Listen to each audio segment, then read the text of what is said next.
कटेंगे तो कटेंगे, एक रहेंगे तो नेक रहेंगे। उत्तर प्रदेश नहीं है, नॉर्थ में ये चलता होगा। हमारे महाराष्ट्र में शिवशाहू फुले अम्बेडकर की विचारधाराओं से महाराष्ट्र चलता है। क्या योगी के बयान से महायुति में हो गया बंटवारा? क्या महाराष्ट्र में योगी का नारा बीजेपी के लिए ही गले की हड्डी बन गया है?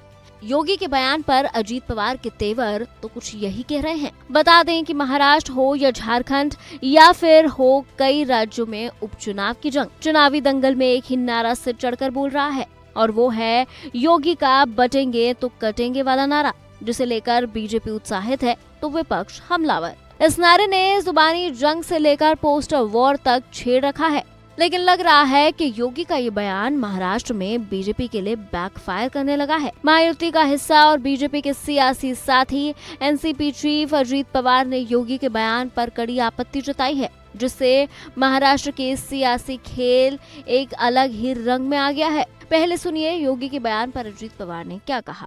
अगर सीए की बात थी तो अब बटेंगे तो कटेंगे वाला जो नारा है उसको हमने सबने विरोध किया है। मैंने अकेले ने नहीं, मेरे पार्टियों ने तो किया ही किया। बीजेपी के मुझे किसी ने बताया, पंकजा मुंडे ने भी विरोध किया। एक स्टेट के चीफ मिनिस्टर आते हैं और वो बोल देते हैं बटेंगे कटेंगे, तुरंत हमने बताया कि ये उत्तर प्रदेश नहीं है, नॉर्थ में ये चलता होगा। हमारे महाराष्ट्र में शिवशाहू फुले अम्बेडकर की विचारधाराओं से महाराष्ट्र चलता है। मैंने हमेशा देखा है, जब से मैं पॉलिटिक्स में आया हूं या उससे पहले एक स्टूडेंट के नाते मैं जब सोचता था तो भी मैंने देखा है, उसके बजाय वो दूसरा कोई। अजीत पवार ने साफ साफ कह दिया कि योगी का बटेंगे तो कटेंगे वाली विचारधारा का वो समर्थन नहीं करते हैं।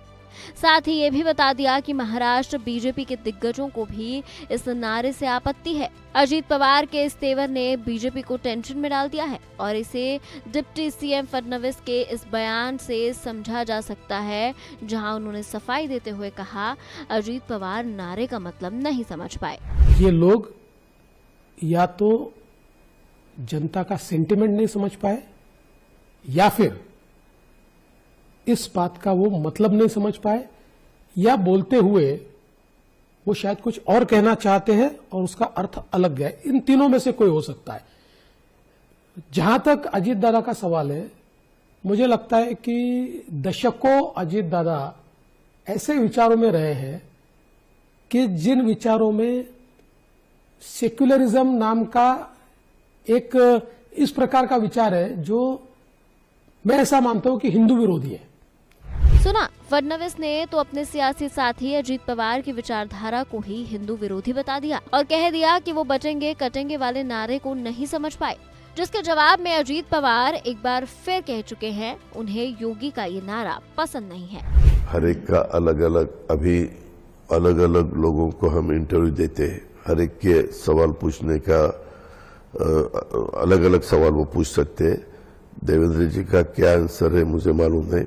मैंने आपको बताया कि हमें ये कटेंगे बटेंगे पसंद नहीं है। बहरहाल योगी का ये नारा महाराष्ट्र चुनाव पर कितना असर डालेगा ये तो 23 नवंबर को ही पता चलेगा, लेकिन ऐसा लग रहा है कि योगी के नारे ने महायुति को जरूर बांट दिया है। बीजेपी और एनसीपी में नजर आ रही ये दरार महायुति को कितना नुकसान पहुंचाएगी ये तो आने वाले कुछ दिनों में पता चल ही जाएगा। बहरहाल आपको क्या लगता है, क्या योगी के नारों से महाराष्ट्र में बीजेपी का खेल बिगड़ जाएगा? हमें कमेंट कर जरूर बताएं।